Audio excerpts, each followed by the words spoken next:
Hey,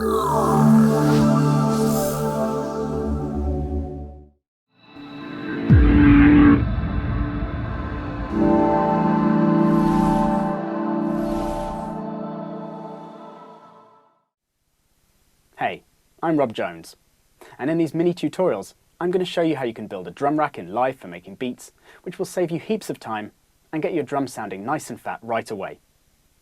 As a producer, I know all too well how tedious it can sometimes be starting up a track, clicking on drum sample after drum sample, and carrying out the same process of beat creation and mixing. Well, with Live's racks, you can make your life much easier by creating an instant drum setup that can be loaded into a session to make your own fat beats in seconds. What I want to do is make a simple kick, hat and clap for 4-beat, which could be used in some house, techno or similar genre.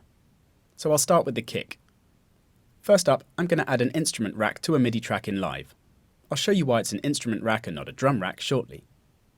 Then I'm going to click on the chain list button, which will then allow me to create multiple chains within the rack.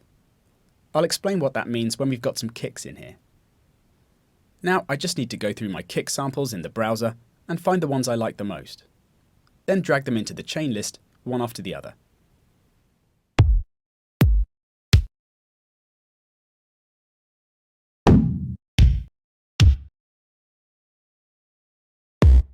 Every sample I dragged into the rack there was automatically loaded into Live's simpler sampling instrument and placed onto its own chain. Each one of these chains here is basically like its own MIDI track. So the rack is essentially like another mixer, containing different MIDI instruments that can be processed and mixed any way I like. Right now, if I trigger the rack by playing a MIDI note, then we'll get all of the kicks sounding together. This is because the chains are all triggered by the full MIDI note range, which you can see if I click on key here.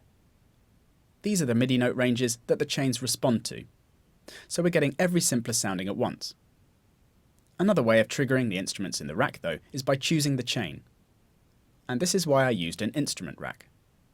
If I click on the chain switch now, then you get a chain select display, which allows you to assign a particular chain number within the normal MIDI range for each one of the samples. You can see they're all set to 0 at the moment, but if I drag one of the bars here, then I can change it to 1, and the next to 2, and so on. Now what I can do is use a macro on the rack to control this chain select. The macros display is turned on with the top switch here.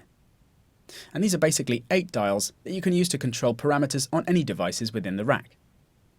So if I control click anywhere on the chain select ruler, or right click with a PC, then I can choose Map to Macro 1 from the context menu. Then I can choose which chain we hear by rotating the macro.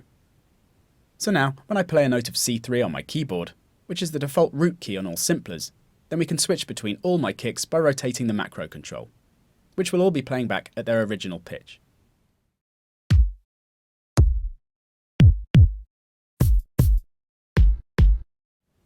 I've now repeated the exact same process for hats and claps. So I've got 3 MIDI tracks, each containing an instrument rack with all my favourite kicks, hats and claps loaded in. What I can do now then is to put them all in the same place. So I'm creating a new MIDI track on the mixer and adding a drum rack to it. Now a drum rack is very similar to an instrument rack, only the chains here are assigned to a MIDI note each and are triggered by the pads alongside. So what I can do now is go back to my kick instrument rack, click on the header and drag the whole rack onto the new MIDI track and then directly onto a pad in the drum rack. Then I can repeat the process for the hat and clap racks.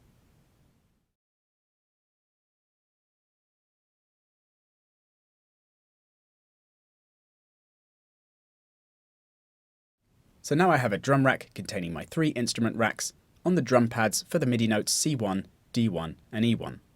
So I can trigger each pad by playing those notes on my MIDI keyboard, which is awesome. What I'm going to do now though is construct the standard 4/4 pattern for the drums by creating a MIDI clip on the track. So I'll double click on a free slot on the MIDI track, after which we get a blank 1 bar long MIDI clip that I can draw my drums into. You can see the beats at the top of the grid here. 1, 2, 3, 4.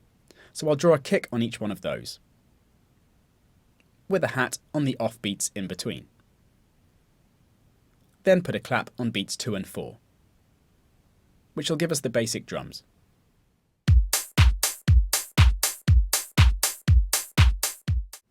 Now what I want to do is change my samples using the drum rack's macros. So I just have to click on the kick racks chain and then go to the first macro dial on that and repeat the process from before. So choose Map to Macro 1 from the context menu. Then go to the hat rack and choose Map to Macro 2. And lastly map the same macro in the clap rack to Macro 3 on the drum rack. Now I'll name the macros in the drum rack by choosing Rename from their context menu.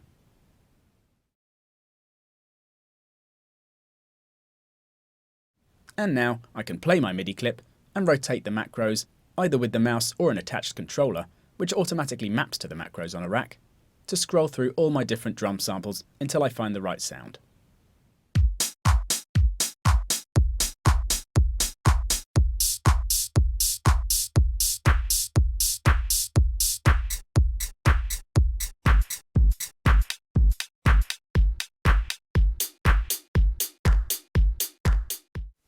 So you can see how we're beginning to create a really useful instrument here that will save you loads of time in future sessions. Next time, I'm going to carry on building the rack, showing you how you can incorporate some different effects to make the drums sound fatter and more professional. See you then.